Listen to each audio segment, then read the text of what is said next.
May mga airports sa Pilipinas na halos walang pila, walang ingay, at minsan mas marami pang ibon kesa sa pasahero. Pero ang mas nakakagulat, ang mga airport na ito ay hindi basta-basta lugar.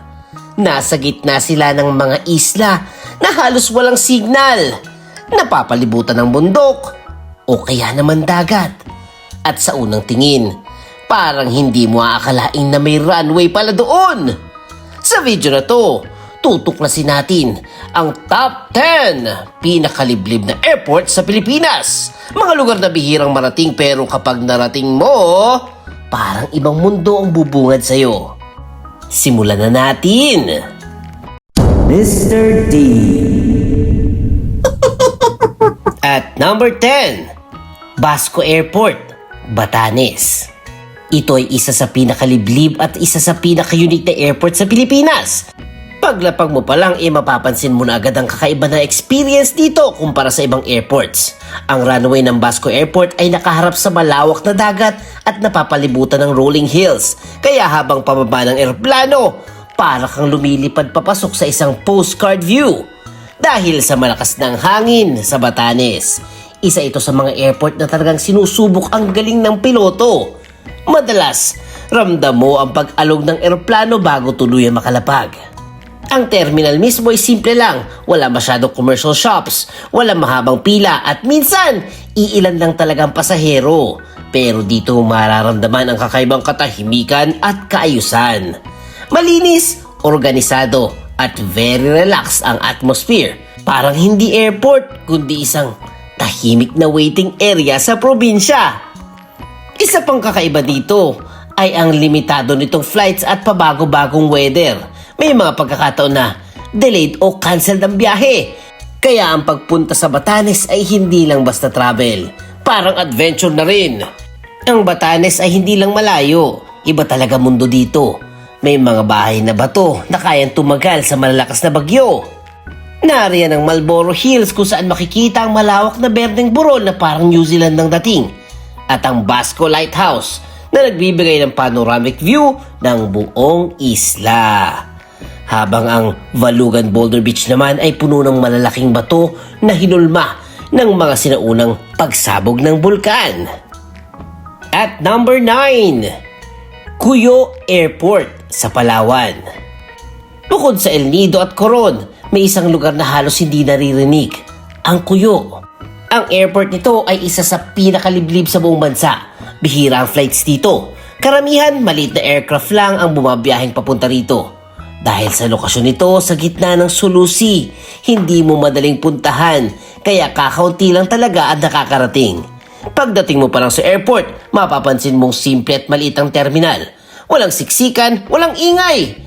At minsan, parang buong lugar para lang sa iilang pasahero dahil limitado ang flights. Halos private island arrival ang dating. Isang eroplano, ilang tao, tapos wala na, tahimik na ulit ang paligid. Ang Cuyo ay binubuo ng 40 isla at karamihan dito ay halos untouched pa.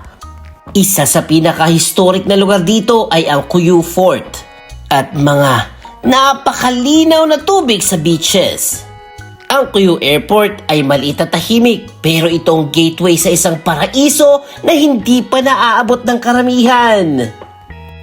At number 8, Sanga-Sanga Airport, Tawi-Tawi. Malayo ito sa mainstream tourism at hindi lahat ay may lakas ng loob na pumunta dito dahil sa lokasyon nito sa pinakadulo ng bansa. Pero ang katotohanan, isa ito sa pinaka-beautiful na lugar sa Pilipinas. Nariyan ang Budbongao, isang bundok na may napakagandang view ng dagat. Meron ding Panampangan Island na may isa sa pinakamahabang sandbar sa bansa. Ang airport dito ay simple at tahimik at parang nakahiwalay sa mundo. Malinis ang airport na to pero minsan mas marami pa ang mga ibon kaysa pasahero. Number 7, Siquijor Airport. Isa ito sa pinakamisteryosong airport sa bansa. Bakit?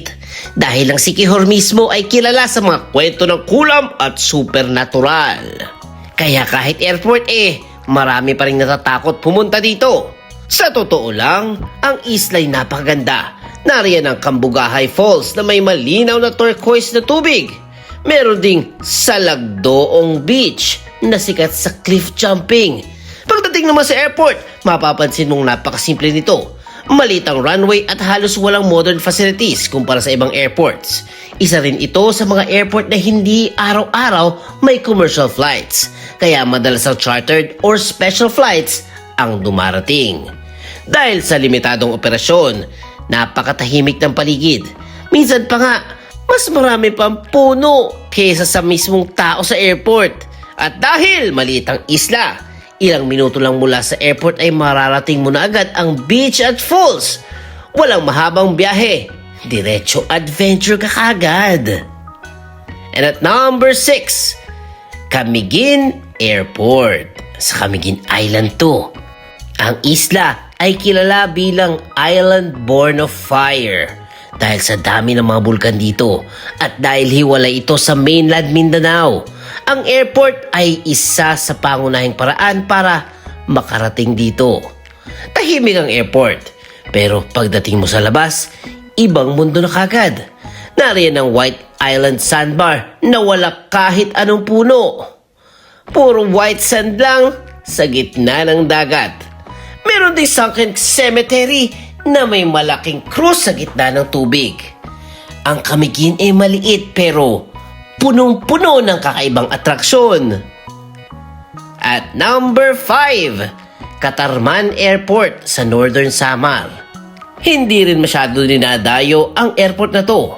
Ang Northern Samar ay isa sa mga lugar na madalas nakakaligtan ng mga turista. Pero dito mo makikita ang raw beauty ng Pilipinas. Walang resort masyado, wala masyadong commercial na lugar. Pwede mong bisitahin ang Beary Rock Formations dito, mga higanteng bato na hinubog ng alon sa loob ng libu-libong taon. Para kang nasa ibang planeta kapag nakita mo ito. Pagdating sa airport, mapapansin mong simple lang talagang setup. Isang maliit na terminal at runway na bihira ang traffic. Dahil hindi ito major tourist hub, kadalasan ay iilan lang ang flights kada linggo, kaya super tahimik ng buong paligid. Ang isang interesting na detalye, ang Catarman Airport ay mahalaga sa lokal na komunidad dito dahil isa ito sa pinakamabilis na koneksyon nila sa Luzon, lalo na sa mga emergency travel at transport ng supplies. Kaya kahit maliit, malaking tulong ang airport na to sa buhay ng mga taga Northern Samar. Ang airport dito ay maliit at basic pero ito ang gateway sa isa sa pinaka-unique na landscape sa bansa. At number 4, Calbayog Airport, Samar. Isa rin ito sa bihirang mapuntahan at marinig pero nagsisilbing mahalagang gateway sa Northern Samar region. Tahimik ang lugar at hindi gaano kadalas ang flights kumpara sa ibang lungsod. Pero ang kapalit nito ay isang probinsyang puno ng natural beauty. Sa Calbayog, matatagpuan ang Tarangban Falls, isa sa pinakamagandang talon sa Visayas. Meron ding Bangon Falls na talagang hahamon sa lakas mo dahil sa trekking. Ang airport dito ay simple lang. Pero ito ang daan papunta sa mga lugar na hindi pa nasisira ng turismo. And at number 3, Lawakan Airport, Baguio City. Isang airport na kilala hindi lang sa pagiging liblib, kundi sa pagiging challenging para sa mga piloto.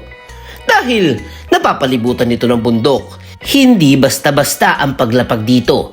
Kaya sa mahabang panahon, halos walang commercial flights ang airport na to. Pero kapag nag-operate ito, ibang level ang experience. Imaginein mo, lumapag ang eroplano sa gitna ng kabundukan. Isang interesting na detalye, ang Lawakan Airport ay may maikling runway kumpara sa karamihan ng mga airports. May limitado lang ang uri ng aircraft na pwedeng maglanding dito. Dagdag pa dyan, madalas makaranas ng biglang fog at mabilis na pagbabago ng panahon. Kaya kailangan talagang highly skilled ang piloto bago payagan lumapag dito. Sa katunayan, dahil sa mga ganitong kondisyon, Ilang beses itong sinasara sa commercial operations sa nakaraan at ginagamit na lang para sa military at chartered flights. Kaya kapag may regular flight na bumabalik dito, nagiging malaking balita agad ito sa Baguio. At syempre, ang Baguio ay hindi mawawalan ng tourist spots.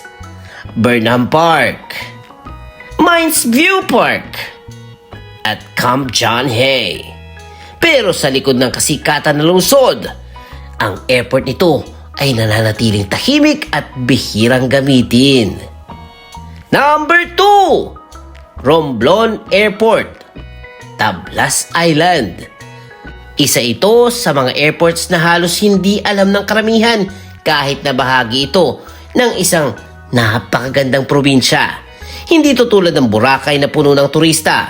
Sa Romblon, mas ramdam mo ang probinsyang tahimik, presko at halos untouched pa ng mass tourism.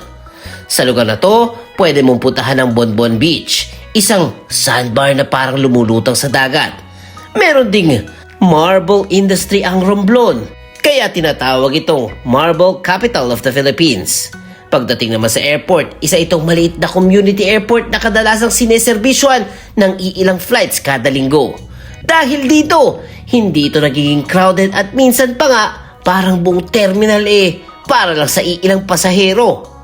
Isa pang interesting na detalye, dahil limitado ang flights, mas nagiging dependent ang mga lokal sa schedule ng eroplano para sa transport ng goods at bisita.